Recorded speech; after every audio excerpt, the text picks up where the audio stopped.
For 12 long years, Eli McCrae worked the dense pine woods outside Dustcreek, a frontier town that time seemed to forget.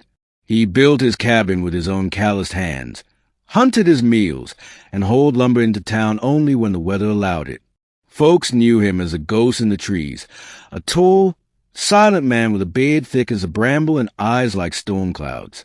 Rumors flew wild that Eli had once been a Union soldier who lost his whole family in the war. Others swore he'd killed a man and was hiding from the law. The truth was quieter and far sadder.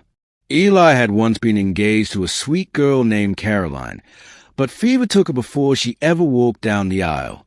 Since then, his heart turned to stone, his voice to gravel, and his life to solitude, until she arrived. Chapter 2. A Woman with No One. Clara Jennings stood on the train platform in Dustcreek with only a small suitcase, a bruised heart, and no place to go. The townsfolk gave her wary glances, whispering behind parasols and saddles. She had come as a mail-order bride for Walter Pritchard, the town's banker, a cold, proud man who rejected her the moment he laid eyes on her limp. "Not what I paid for," he'd spat, turning on his heel. She was born with a shortened leg and had walked with a cane since she was a child.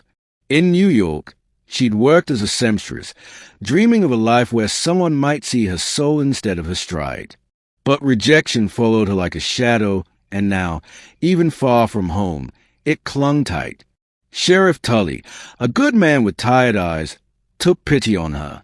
He gave her a room above the jail for the night, food from the saloon, and advice no one else would have dared. "If you don't mind living rough," he said, "I know someone who might not care about a limp." Chapter 3. 2 Strangers, 1 Roof. Eli didn't want company. When the sheriff rode up with Clara in tow, Eli refused to open the cabin door. But Sheriff Tully knew the man's stubborn heart better than most. "She ain't asking for marriage, Eli. Just a place to breathe. She got nowhere else."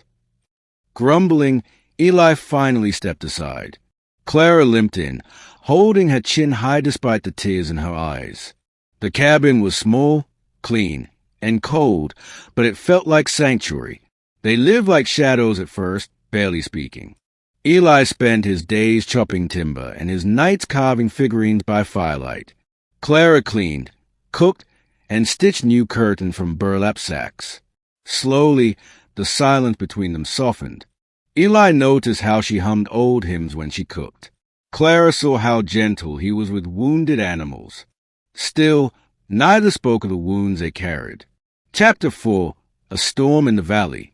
One morning, while Clara was hanging laundry, 2 men rode into the clearing, rough men with greasy hair and cruel mouths. They were part of the Dawson Gang, known for horse thievery and worse. "Well now," one sneered, "what's a pretty thing like you doing way out here?" Eli stepped out with his rifle cocked. "She's with me." Didn't look like she was. The man laughed. "You ain't married. We can count." The standoff was sharp and quiet.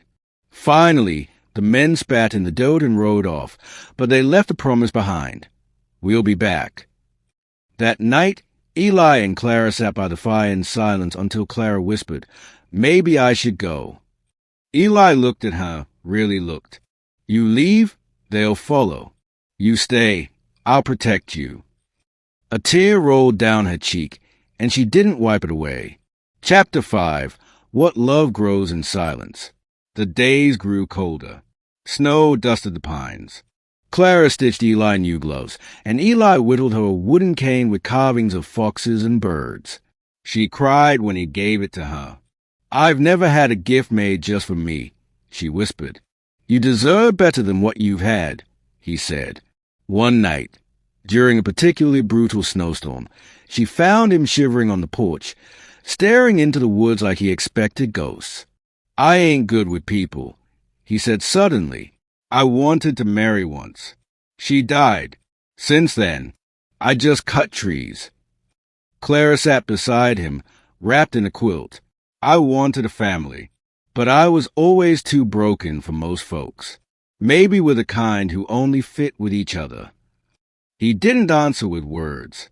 He just took her hand and held it, rough and trembling. Chapter 6. Fire and Gunpowder. Spring came slow, but trouble came fast.